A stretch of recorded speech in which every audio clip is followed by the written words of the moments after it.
வணக்கம் நண்பர்களே. இன்று நாம் ஒருவாய் பேரம் என்ற சுவாரஸ்யமான கதையை கேட்கப் போகிறோம்.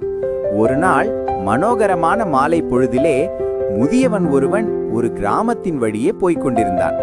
மாலையின் மோகனத்தை கூட்டுவதாய் இனிமையான கீதம் ஒன்று ஒரு வீட்டுக்குள்ளே இருந்து வந்தது.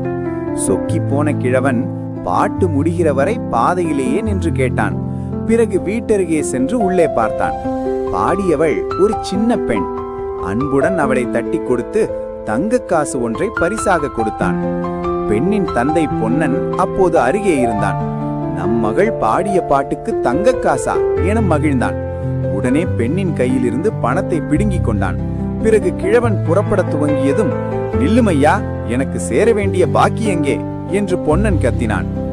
என் பெண்ணின் பாட்டை கேட்டு மகிழ்வதற்கு விலை ஒரே ஒரு தங்கக் காசில்லை, 10 காசுகளாக்கும். பாக்கியை கீழே வை, நீ சீக்கிரம் என்றான். அவன் மேலும் சொன்னான், இதோ பார் கிழவனாரே, என் பெண்ணின் பாட்டை கேட்டு மகிழ்வதற்கு விலை 10 காசுகள், பாக்கியை வை என்றான்.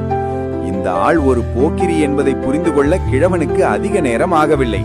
இருந்தாலும் அப்பாவி போல் நடித்துக் கொண்டு பேசத் தொடங்கினான். முதியவன் சொன்னான், இதோ 3 மைல் தான் என் வீடு, அங்கே போனால் 100 தங்கக் காசுகள் தருகிறேன் என்றான். பொன்னன் தான் வாங்கிய தங்கக் காசை அவனிடமே திருப்பி தந்துவிட்டு அவனோடு போனான். மகிழ்ச்சி கடலில் திளைத்துக் கொண்டிருந்த பொன்னன் வழியெல்லாம் என்னென்னவோ பிதற்றிக் கொண்டே போனான்.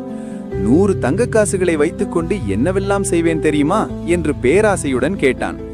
பேராசை பெருநஷ்டம், அதிக ஆசை ஆபத்தில் முடியும் என்பதற்கு பொன்னனே சாட்சி.